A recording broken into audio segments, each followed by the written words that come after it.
Hello student, आज आप लोग का फिजिक्स के क्लास में फिर से एक बार स्वागत है। जैसा कि आप जानते हैं, मैंने पिछले लेक्चर में यूनिट 5 पढ़ाया था, जिसका लेक्चर नंबर 1 और 2 समाप्त हो गया है। आज लेक्चर नंबर 3 पढ़ाने जा रहा हूँ। तो लेक्चर नंबर 3 में कुछ छोटी छोटी डिफिनीशन हैं जो एक एक नंबर में पूछी जाती हैं।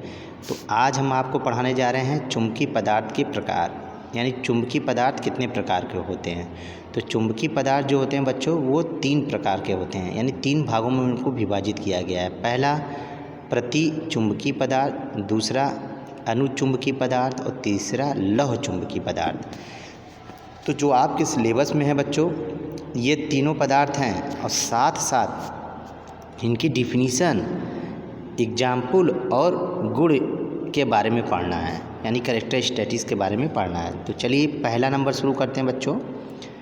प्रतिचुंबकीय पदार्थ, इसे जिसे बोलते हैं डाई मैग्नेटिक सब्स्टिट्यूएंट्स, वे पदार्थ जो चुंबकीय क्षेत्र पे रखे जाने पे, यानी चुंबकीय क्षेत्र जहाँ पर है कोई पदार्थ रख देते हैं, तो यानी वो पदार्थ जो चुंबकीय क्षेत्र में रखे जाने पर चुंबकीय क्षेत्र की दिशा में, यानी इधर उनकी दिशा है, दिशा में मामूली से, जैसे मामूली से चुंबकित हो जाते हैं, तो हम उन्हें बोलते हैं प्रतिचुंबकीय पदार्थ। जैसे तांबा हो गया बच्चों, चांदी हो गई, नमक हो गया, ये इनके एग्जाम्पल हो गए। अब इनकी कैरेक्टरिस्टिक्स के बारे में बात करते हैं, गुण के बारे में। इनके कैरेक्टरिस्टिक्स क्या क्या होते हैं। तो पहला नंबर है बच्चों, पहला नंबर दिया है, ये पदार्थ चुंबकीय क्षेत्र में रखे जाने पर चुंबकीय क्षेत्र में कम मात्रा में विक्षेपित हो जाते हैं, यानी कम मात्रा में विक्षेपित हो जाते हैं। दूसरा नंबर है बच्चों, प्रतिचुंबकीय पदार्थ से बने किसी छड़ को, प्रतिचुंबकीय पदार्थ से बने किसी छड़ को एक समान प्रबल चुंबकीय क्षेत्र में स्वतंत्रतापूर्वक लटकाने पर छड़ चुंबकीय क्षेत्र के विपरीत दिशा में विक्षेपित हो जाता है। छड़ क्या हो जाता है? चुंबकीय क्षेत्र के विपरीत दिशा में विक्षेपित हो जाता है। तीसरा नंबर है, चुंबकीयशीलता 1 से कम होती है। इनकी जो चुंबकीयशीलता होगी वो 1 से कम होती है। और चौथा नंबर है बच्चों, इन पदार्थों के चुंबकीय सुग्रहता जो होती है वो तापमान पर निर्भर करती है, यानी उनकी तापमान कितना है उस पर निर्भर करती है।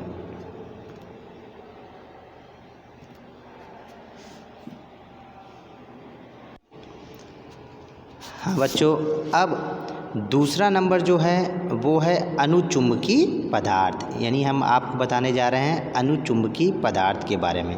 तो अनुचुंबकीय पदार्थ क्या होता है? तो अनुचुंबकीय पदार्थ वे पदार्थ हैं जो चुंबकीय क्षेत्र पर रखे जाने पर चुंबकीय क्षेत्र की दिशा में मामूली रूप से चुंबकित हो जाते हैं। ये भी चुंबकीय क्षेत्र में हल्का सा और चुंबकित हो जाते हैं।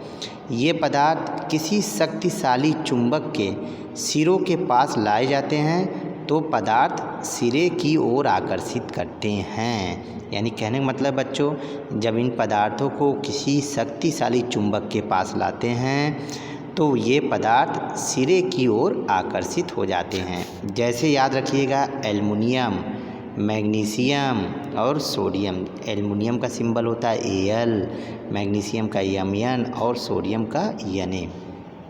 अब इनके गुण के बारे में बात करते हैं, इनके भी गुण, कैरेक्टरिस्टिक्स। तो देखिए इनके क्या क्या गुण होते हैं।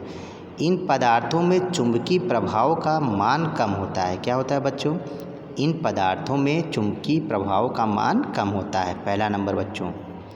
दूसरा नंबर है, इन पदार्थों में चुंबकीयशीलता 1 से अधिक होती है, जबकि पीछे मैंने बताया है उसमें कम होती है, तो इसमें अधिक होती है।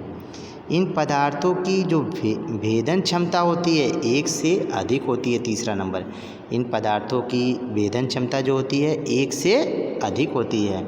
और चौथा नंबर है बच्चों, ये पदार्थ दुर्बल चुंबकीय क्षेत्र से प्रबल चुंबकीय क्षेत्र की ओर गति करते हैं। क्या करते हैं? ये पदार्थ दुर्बल चुंबकीय क्षेत्र से प्रबल चुंबकीय क्षेत्र की ओर गति करते हैं।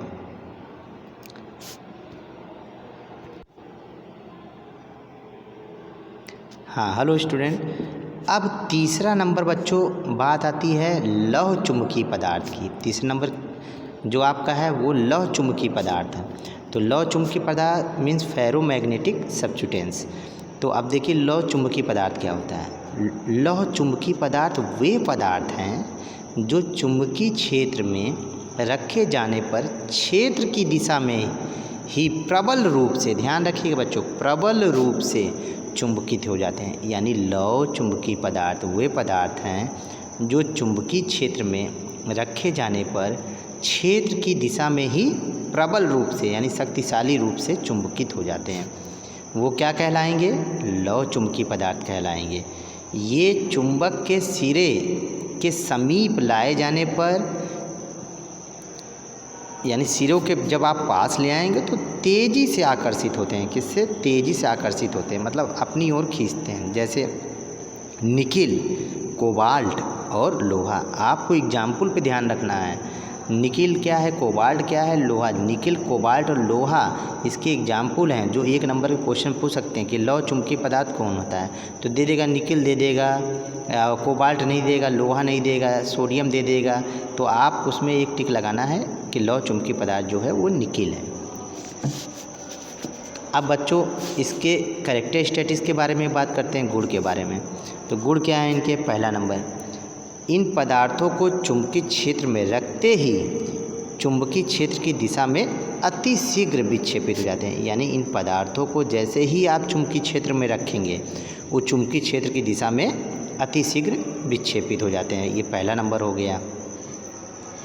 दूसरा नंबर जो बच्चों है, चुंबकत्व का गुण सबसे अधिक होता है। इसमें चुंबकत्व का जो गुण होगा वो सबसे अधिक होता है। ध्यान दीजिएगा बच्चों, चुंबकत्व का गुण जो होगा दूसरे नंबर ये सबसे अधिक होता है। तीसरा नंबर है बच्चों, चुंबकीय क्षेत्र में रखने पर प्रेरित चुंबकत्व में वृद्धि होती है। किसमें वृद्धि होती है? तीसरा नंबर, प्रेरित चुंबकत्व में वृद्धि होती है। और चौथा नंबर है, चुंबकीय संवेदनशीलता बहुत ही उच्च मात्रा में होती है। तो चुंबकीय इनकी जो संवेदनशीलता होगी वो क्या होगी? बहुत ही अधिक मात्रा में होती है। अब पांचवा नंबर बच्चों है, चुंबकशीलता का मान अत्यधिक उच्च यानी 100 से 5000 तक होता है।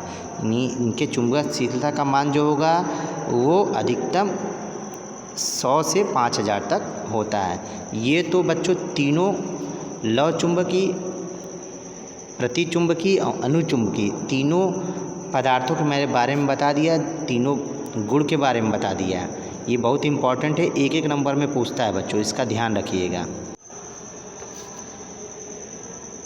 हेलो स्टूडेंट, हाँ स्टूडेंट, अब ये यूनिट 5 का लास्ट टॉपिक आपको हम पढ़ा रहे हैं। लास्ट टॉपिक है, इसके बाद यूनिट 5 ख़त्म हो जाता है। तो चलिए बच्चों देखते हैं लास्ट टॉपिक क्या है। ये दिया हुआ है विद्युत चुंबकत्व का अनुप्रयोग। ये नया टॉपिक जुड़ा है 2 साल से। तो ये विद्युत चुंबकत्व का अनुप्रयोग कहाँ कहाँ है? तो जैसे AC से DC में चेंज करने में विद्युत चुंबकत्व का अनुप्रयोग किया जाता है। तो जैसे मैंने पहला नंबर लिखा है यहाँ पे बच्चों, दृष्टि धारा जनरेटर। क्या?